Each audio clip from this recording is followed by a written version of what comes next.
Почитувани, ВМРО ДПМН ниту во собранието, ниту надвор од него, не се откажува од блокадата на реформите во образованието и дигитализацијата на наставниот процес.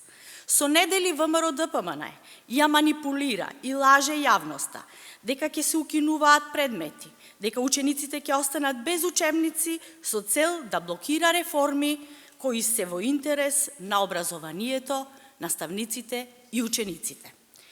Вчера повторно се случи фијаско на протестите каде освен активисти и членови на ВМРО ДПМН немаше други граѓани, што покажува дека јавноста не дава поддршка на деструктивните политики на партијата предводена од Христијан Мицкоски.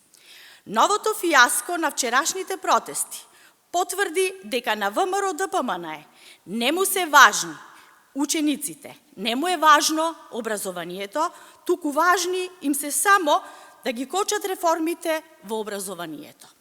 Во таа насока се и најавите за организирање референдум, за кој и самите ВМРО ДПМН знаат дека нема да биде успешен. Замислете, партијата која 11 години го подкопуваше образованието, која ги малтретираше учениците и вршеше притисок врз наставниот кадар, денес кога дигиталните уреди се широко достапни, се противи на модернизација на образованието, на олеснување на образовниот процес на учениците. Наместо конструктивност, наместо дебата и аргументи, ВМРО ДПМН преку блокади и деструкции се обидува да закочи се што е во интерес на државата и граѓаните, се што носи развој и напредок на државата.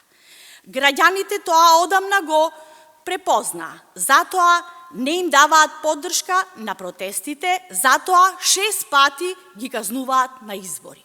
Граѓаните не сакаат ретроградни партии што влечат назад и затоа ВМРО ДПМН предводена од Мицкоски уште долго ќе биде во опозиција.